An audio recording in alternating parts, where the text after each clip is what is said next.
오늘은 우상에 대해서 한번 얘기를 좀 나눠보고 싶으네요. 우리가 우상을 섬기지 말라 뭐 이런 얘기 하잖아요. 교회 다니는 사람은 누구나 다 우리가 우상을 섬기지 말고 하나님만 섬기자 이런 얘기를 하고, 10계명을 우리 교회에서는 소중하게 보잖아요. 그 10계명에서 첫째 계명이 나 외에 다른 신을 섬기지 말라 이렇게 이야기를 하고, 두 번째는 그 형상을 만들지 말고 절하지 말고 뭐 이런 얘기들이 이렇게 쭉 나오잖아요. 이제 문제는 우리가 우상을 섬기지 않고 하나님을 잘 믿고 싶은데, 그래서 신앙생활 잘 하고 싶고 내 삶도 잘 살고 싶은데, 과연 우상을 섬기지 않는다 아니면 또 우상을 섬긴다 라는 부분이 어떤 부분이냐로 봤을 때는 좀 모호한 부분이 있지 않아요? 뭐 저 같은 경우도 옛날에는 그냥 어디 형상에 절을 하거나, 조금 더 심리적으로 이렇게 들어가 보면 하나님보다 돈을 더 좋아하거나 뭐 다른 외적인 것들을 추구하거나 이런 부분들에 대해서 우상 이렇게 이제 하고 하나님을 더 사랑해야지 하면서 살아가고 있기는 하지만, 이렇게 좀 피상적으로 우리가 갖고 있는 걸 가지고는 계속해서 내가 또 우상을 섬겼나 이렇게밖에 할 수 없는 그런 부분들이 있는 것 같아요. 좀 원어적으로 보면 우상이라고 하는 건 보이고 나타난 걸 이야기를 합니다. 드러난 세상이라고 하는 건 어떻게 되어 있어요? 전체 구조가 이분법으로 되어 있잖아요. 위와 아래, 낮과 밤, 좋다, 나쁘다, 여자, 남자, 이런 분리되어 두 가지 세계로 이루어져 있는 삶을 구성하고 있단 말이에요. 그렇게 우리가 구성하고 있는 삶의 양태들도 해야 돼, 하지 말아야 돼, 좋은 거야, 안 좋은 거야, 이렇게 삶을 살아갈 수밖에 없다는 거죠. 여기에 매여 있는 거, 여기에서 우리가 규정한 대로 삶을 살아가는 거, 그 삶은 결국 내가 계속해서 애를 쓸 수밖에 없거든요. 근데 하나님은 그랬잖아요. 내가 애를 쓰는 게 아니라 하나님께 맡기라. 너희는 가만히 있어 여호와의 일하심을 보라. 이런 얘기를 했단 말이에요. 그래서 우리가 하나님께 맡긴다, 내려놓는다 이런 이야기를 하지만, 우리가 가지고 있는 이러한 상대적인 이분법적인 구조를 가지고는 나를 내려놓을 수가 사실은 없는 거죠. 근데 이제 내려놓으려고 자꾸 애를 쓰고 계속 반복해서 힘들게 살아갈 수밖에 없는데, 성경에서 우상을 섬기지 말라라고 하는 이야기는 이렇게 보이고 드러나 있는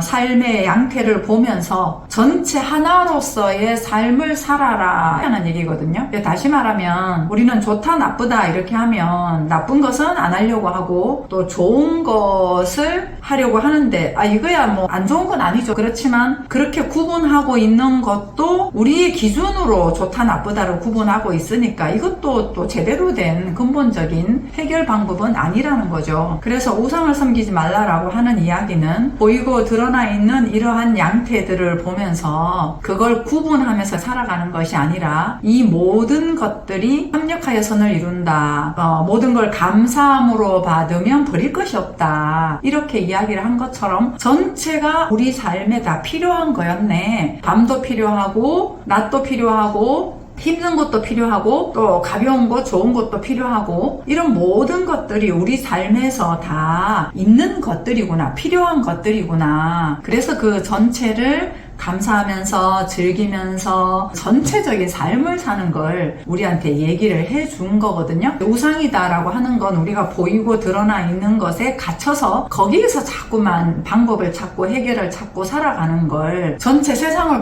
바라보는 시각 자체가 아니다, 이런 얘기를 하는 거거든요. 그게 나 외에 다른 신을 섬기지 말라. 이것도 히브리어적으로 보면 나를 다른 신으로 알지 마라 이런 이야기거든요. 하나님을 믿는다는 거는 뭐겠어요? 내 삶을 잘 살고 싶은 거잖아요. 하나님을 믿는다라는 개념으로부터 출발은 하지만, 예수님이 오셔서 우리한테 한 이야기는 너와 내가 하나다, 전체가 하나다, 이런 이야기를 하는 거고, 네가 말씀이다, 네가 말씀이 되어서 살아라, 그런 이야기를 한단 말이에요. 그러려면 내 자아가 주인이 되어서 이것저것 구분하면서 살고 있는 것 자체가 사실은 우상 숭배다라고 하는 거죠. 이제 쉽게 2계명에서 형상을 만들지 마라 라고 얘기를 했는데, 그런 내 자아를 가지고서는 자꾸 만들잖아요. 뭔가 좋은 행동을 해야 되고, 저 사람은 좀 좋은 사람인가, 안 좋은 사람인가, 이렇게 하는 건 나쁜 거 아닌가, 이거를 잘 살려고 하는 거긴 한데 자꾸 구분하면서 삶을 나누고 있다는 거죠. 그걸 전체적인 삶으로 살지 못하고. 그렇기 때문에 하나님이 우상을 섬기지 말라라고 한 거는 우리가 행복하고 우리가 자유롭고 우리가 사랑하고 우리가 함께하며 평안함을 누리면서 이렇게 이제 살려고 하는 부분인데, 우리가 하나님이라는 대상을 우상화하지 말고 제대로 믿자, 이제 이렇게 우리가 이해하고 있는 부분이 하나님께서 원하시는 어떤 그런 부분까지는 좀 못 미치는 부분이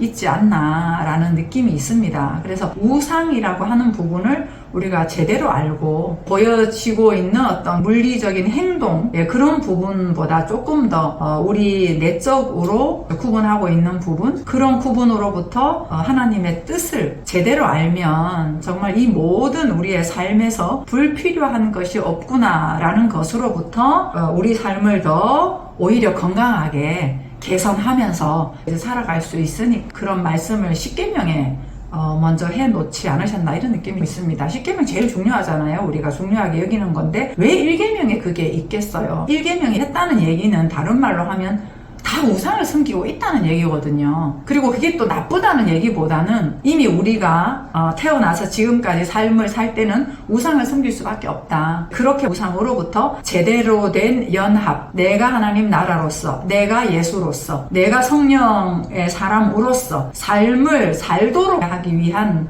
그라는 말이죠. 그래서 이렇게 얘기를 하면서 3계명에 그러잖아요. 여호와 이름을 망령되게 부르지 말라. 그러니까 우리가 우상이라고 하는 걸 제대로 알고 이런 보이는 것을 통해서 보이지 않는 전체 하나된 영역, 그 부분을 삶으로 살았을 때 여호와 이름을 망령되게 일컫지 않게 되는 거죠. 근데 그거를 모르고 내 안에는 그대로 세상 구조가, 율법 구조가 그대로 있는데 입술로만 우리가 하나님 사랑해요, 하나님 영광 이렇게 하지만 그게 이제 망령되이 가능성이 많다는 거죠.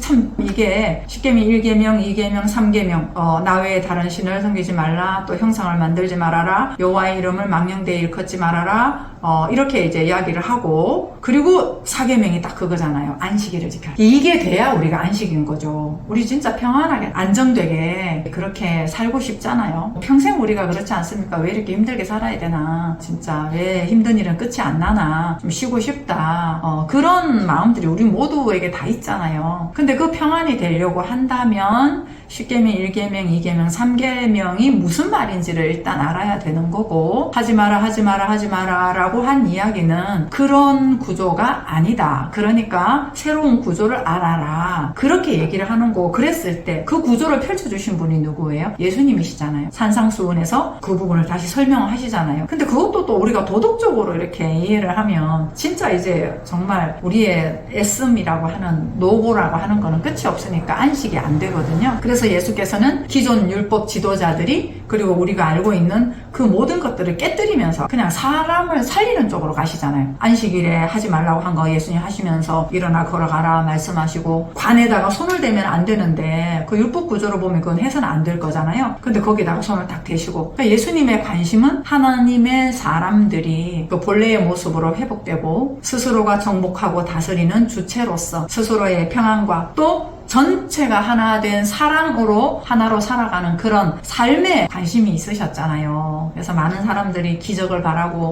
와서 왕 삼으려고 하고, 그렇게 하셔도 예수님은 오히려 도망가시고 그런 것들을 이제 피하시고 그러시면서 끝까지 어떤 대상을 의존하기보다는 예수님은 이제 기도하셨다 이렇게 표현하신 것처럼 언제나 그 진리, 생명, 그 자체에 관심을 두고 가셨단 말이죠. 그렇다면 우리도 이제 그런 이제 삶으로 가야 되는데, 그리고 그 삶을 우리가 살아야 되는데, 그 방법이 다른 게 아니라 내가 고쳐서, 내가 애써서, 내가 뭐 노력을 해서가 아니라 영생은 유일하신 하나님과 예수 그리스도를 아는 것이다. 아는 거다. 아는 거다. 우리가 주의 일을 어떻게 하면 잘할 수 있을까요? 이렇게 얘기했을 때 하나님의 일은 믿는 거다. 이런 존재 개념으로 얘기를 하셨단 말이에요. 우리는 어떻게 해야 되나, 어떻게 고쳐야 되나, 어떻게 바꿔야 되나, 이런 이야기를 했다면 믿는 거다, 아는 거다. 그러니까 사실을 제대로 알아라, 진리를 제대로 알아라. 하나님이 외적으로 우리한테 들어오는 그런 개념이 아니라 언제나 함께 하셨고 우리는 그 모습을 잃어버렸고 그 그리스도의 모습